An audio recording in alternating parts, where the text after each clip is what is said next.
வணக்கம் நட்புகளே. அடுத்தவங்கெல்லாம் முயற்சி பண்றாங்க, நினைக்கிறாங்க, அதெல்லாம் கிடைக்குது. ஆனா நான் மட்டும் முயற்சி பண்ணா எனக்கு மட்டும் கிடைக்கவே மாட்டேங்குது அப்படின்னு நம்மிடையே அங்கலாய்த்து புலம்பிக் கொண்டிருக்கும் அன்புள்ளங்கள் எத்தனை பேர் இருக்காங்க? அவங்களுக்காக தான் இந்த குட்டி கதை. 2 எறும்புகள் 2 அரிசியை பொறுக்கிட்டு போயிட்டே இருந்துச்சான்.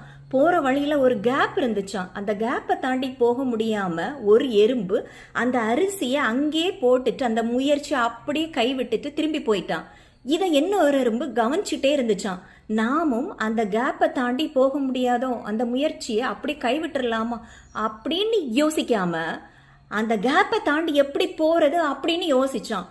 கண்டுபிடிச்சான். அந்த அரிசியை அப்படியே குறுக்க வச்சு அதுக்கு மேல நடந்து போய் மறுக்கரை அடைந்து அங்க போய் அந்த அரிசியை கடிச்சு இழுத்துட்டு போய் கரை சேர்ந்துச்சான். இத போல நட்புகளை நாமும் ஒரு வெற்றி அடைவதற்காக போராடி கொண்டிருக்கிறோம். போராடும் பொழுது வழியில பல தடைக்கற்கள் வருது. இத சமாளிக்க முடியாம அந்த முயற்சியை அப்படியே விட்டுடுறோம். இது வீண் முயற்சியில தானே போய் முடியுது. ஆனா அந்த தடைக்கற்களையே படிக்கெல்லாம் மாத்தி கடைசி வரைக்கும் போராடி வெற்றி அடைந்து விட்டால் அது விடாமுயற்சியினால் கிடைத்த வெற்றி. அப்படிதானே? தாமஸ் ஆல்வா எடிசன் கூட பல்பை கண்டுபிடிக்கிற முன்னாடி பல தோல்விகளை அடைஞ்சார் அப்படின்னு நம்ம படிச்சிருக்கோம். அத்தனை தோல்விகளையும் அவர் வெற்றிப்படிகளாக மாற்றினார். எப்படின்னு கேக்குறீங்களா? ஒவ்வொரு தோல்வியும் அவருக்கு ஒரு பாடத்தை கற்றுக் கொடுத்து கொண்டே இருந்தது.